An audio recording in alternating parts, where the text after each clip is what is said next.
guys ready for chapter chats? Where's Mr. Ed? Girl, I was doing it.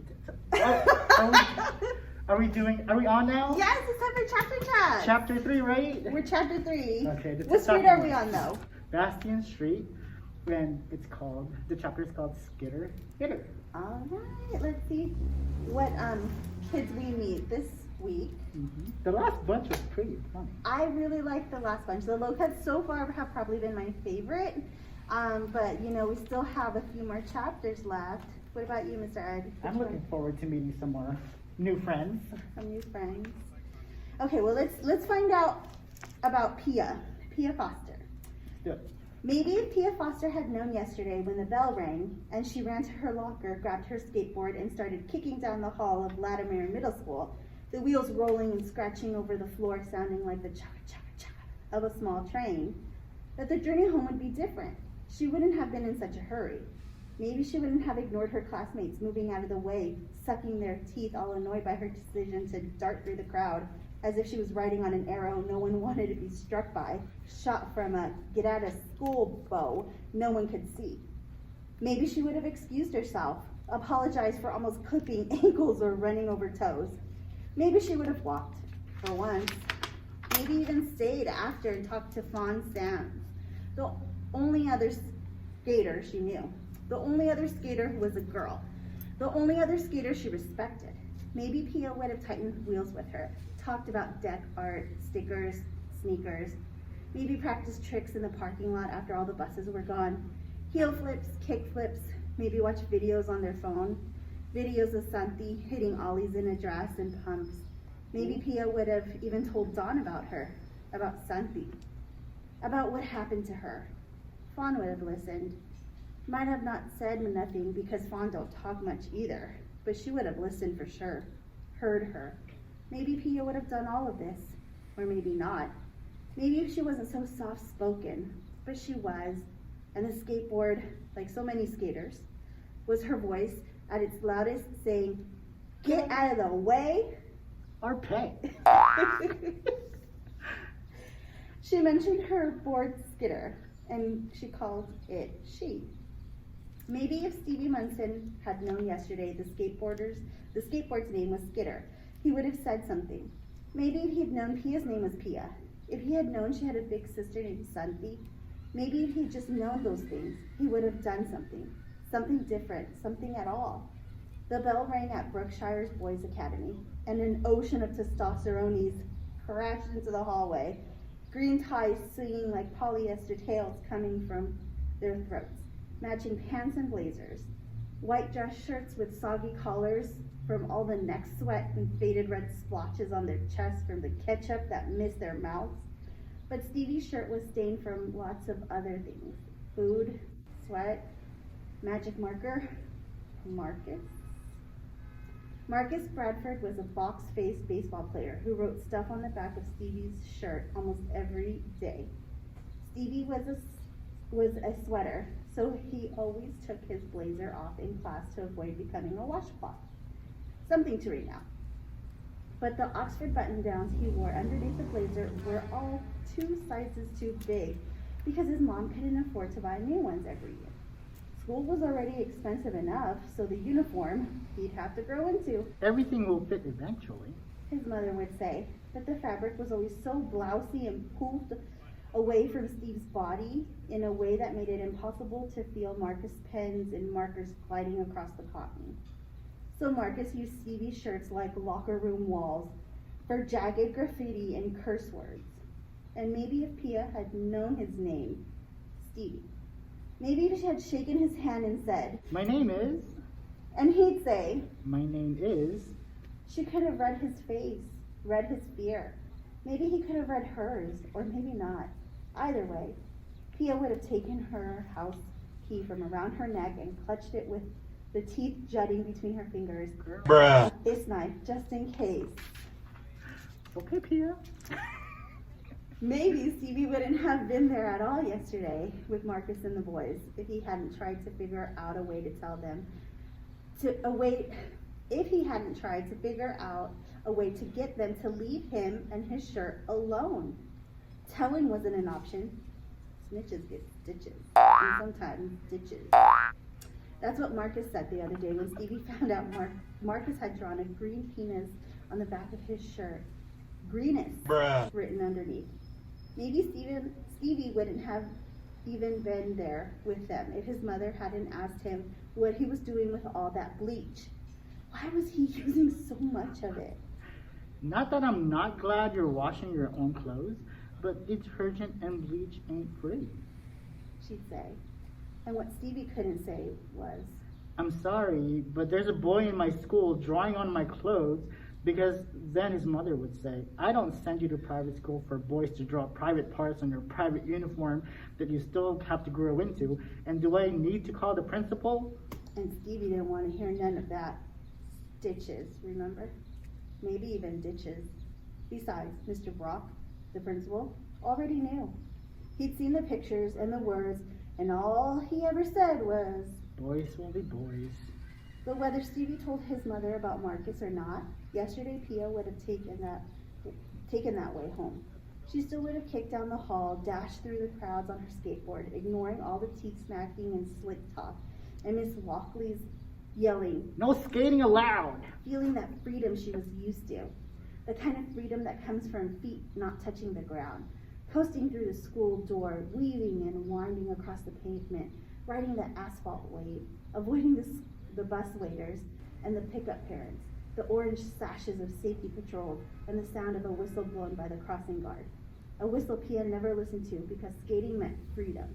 Rules were for the classroom, where teachers would say things like, participation is part of your grade. But Pia wasn't a participator, not in school. She spent most of her days daydreaming about frontside 180s while scribbling her sister's name on the desk. The S, a geometric trick that looked more like a pointy 8, the way Santi always wrote it. Side note, do you remember how to write that S, Mr. Ed? Girl, no. You never wrote it. Okay, well, I will teach you in our discussion on Thursday. Okay. I will teach you how to write the S like Santi. I'm thinking about how much it sucked to roll an ankle, and yet rolling an ankle was way better than Miss Broom calling Pia's name to ask her to explain what some old guy she never heard of meant in a story she'd never read but was supposed to read just because Miss Broom said she was supposed to read it. Pia was always ready to go, to cut into the wind and float down Portal Avenue towards Bastion Street. Pit stop at the skate park, skate down Santi's sidewalk, roll towards home. Stevie was never ready to go, because to go meant to get got by Marcus and the boys. Oh no, I don't like this Marcus kid. You better have like some character development. That's I know. There was one time they grabbed Stevie by the tie and yanked it so hard that his neck was sore for a week. They called it, snatch the tail off the donkey. the triangle knot had been pulled so tight that undoing it was like trying to unravel a rock. So he cut it off, buried it in the bottom of his backpack, a dead fabric snake, told his mother he lost it, and she lost her mind. I don't send you to a private school for you to lose ties. I send you there for you to be able to make them one day. She yelled, but she knew her son, knew he was the kind of kid who could lose the brown off of his skin if he closed his eyes for too long.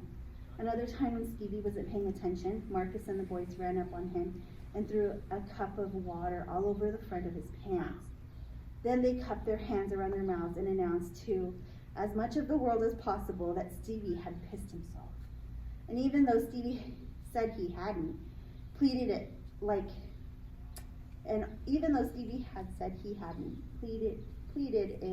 his life depended on it, they talked over him, howling and shrieking. Yo, you pissed your pants. Everybody, this fool pissed himself. Stevie was so embarrassed that he almost matched their joke with the real thing. And then there was the time that Marcus decided he needed to practice his wrestling moves, the ones he watched on TV. And who better to practice on than Stevie? Kid never saw it coming. A body slam, an elbow drop, a pile driver, a pin on the sidewalk. 1, 2, 3. While the other boys threw their hands up and cheered like audience members and taped the whole thing on their phones. Viral. So Stevie was never ready to go. Until yesterday when Marcus and the boys finally offered him freedom. Pia saw them. Yesterday She was so used to seeing them, and they were so used to seeing her, but they never said nothing. Normally, they'd step to the side and let Pia skate by. It was usually only 3 boys standing along the fence of the skate park, but this time 4, dressed in green. And if Pia had known Marcus, she would have thought the private school guys were automatically good. She would have thought their ties made them mature.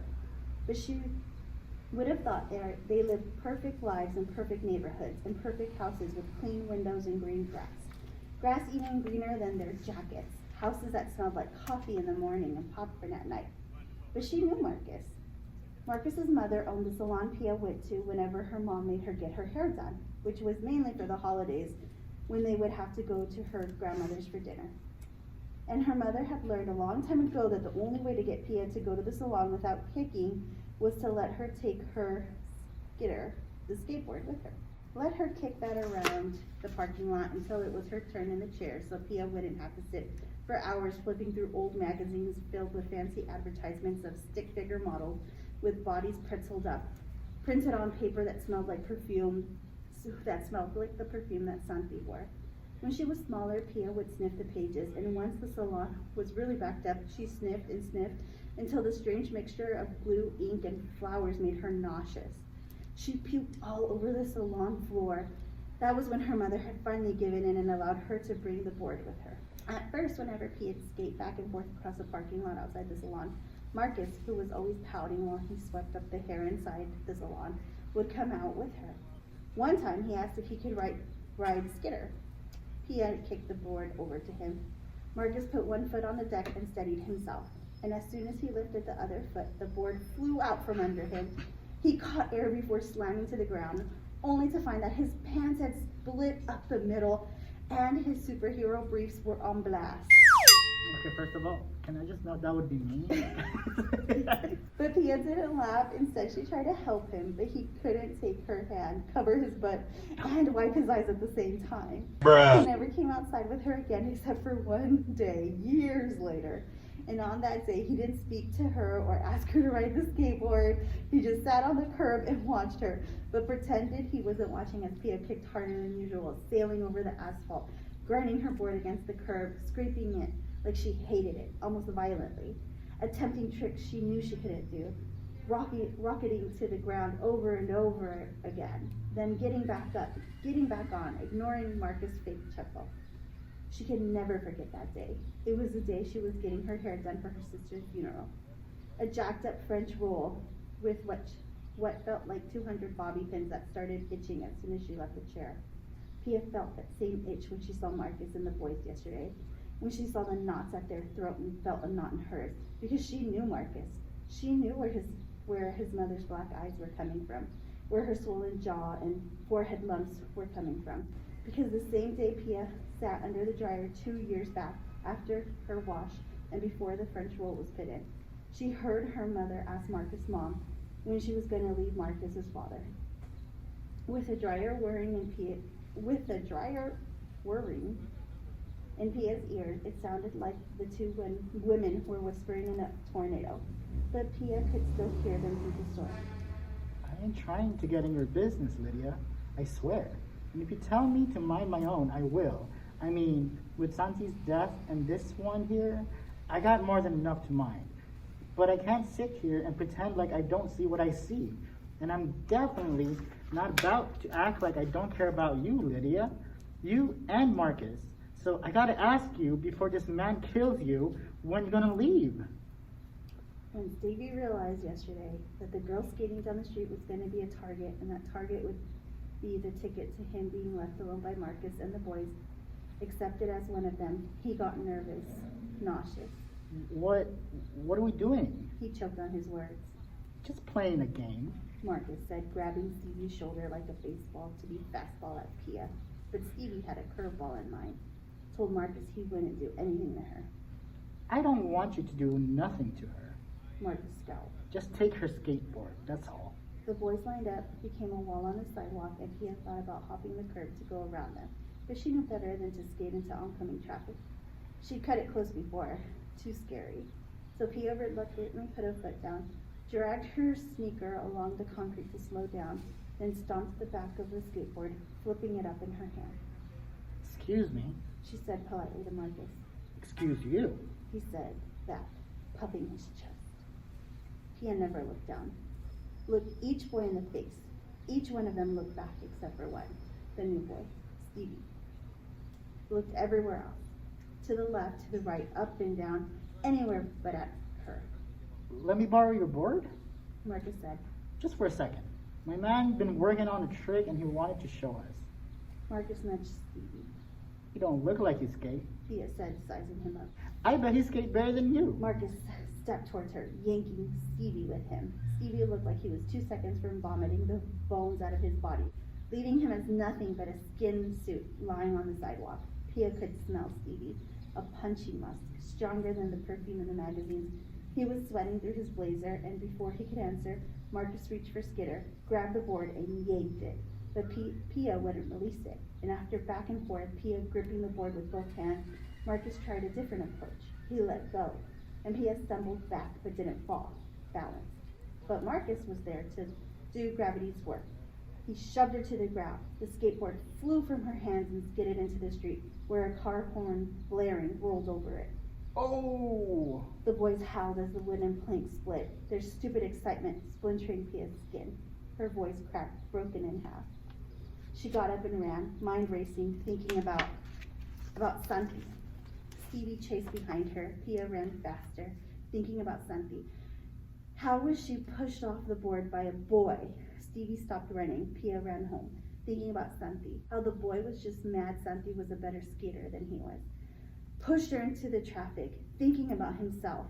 Oncoming traffic. Had Stevie known that that's what it would take to be one of Marcus's boy, he wouldn't have come yesterday.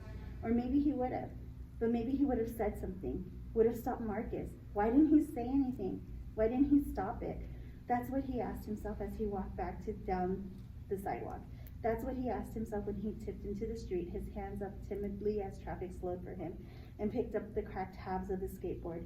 He held onto them like he was holding a broken heart, looked around only to find that Marcus and the boys had left him, like the suckers they were, like the sucker he was. And maybe if Pia had known Stevie had picked up the pieces of her board, maybe if she had known that he took them home with him, maybe if she had known that he finally told his mother about Marcus, told her where all the bleach was going, why he had to wash his clothes every day to remove the stain and the marks and the words inked into his uniform, showed her the tie he'd cut off his neck and hid in the bottom of the bag, the one he'd said he'd lost, explained why he hadn't had an appetite, why his grades were slipping. Maybe if Pia had known that he told his mother what he'd done, what he didn't do, what he'd just seen, maybe if Pia had known that his mother struggled to hold back a scream, helped him take the deck back together, punished him, sent him to bed, woke him up extra early this morning for chores. Maybe if Pia had known that his mother, after meeting with the principal, pulled Stevie out of the school early, drove him to what they guessed was Pia's school, the only public school in the area, sat in traffic lecturing him, paying no attention to the news on the radio. A school bus had fallen from the sky, made him stand outside the entrance and wait for Pia awkwardly. Maybe if Pia had known that Stevie was coming to apologize for his silence, maybe, just maybe Pia wouldn't have left through the back door today with Vaughn to walk to the cemetery to visit Santi's grave and ask her questions, hard questions about boys. Man, we're getting deeper into the story. That was heavy. That was really heavy. I feel like all of these kids have such interesting backstories to them. But it's very relatable, and that's something that could totally happen in anybody's school. Oh my god, completely. I mean, bullying happens in every grade, in every school. I mean, everywhere really. That was a great chapter. I mean, I feel like I still, I'm partial to chapter 2. I still like the low cuts. Yeah. But I'll revisit the story later. Maybe he gets a redemption arc. Maybe he gets to. I hope so. I hope there's a way that I mean, I can't wait to finish the book, but I hope the last chapter really ties in everything. Yeah. And the falling bus again. I know that bus. They keep talking about that bus that fell from the sky. So I wonder what that is and what that means, or if it's. We have to find out. We will. So come back next week for chapter 4, because I want to know what happens next. I do too. And don't forget to sign up to take part in our book discussions, which are Thursdays at 3:15. You can email Mr. Ed or myself, and we'll send you the meeting link. And See we're you. really excited to talk to you about this, so come join us. See you next week, guys. Bye.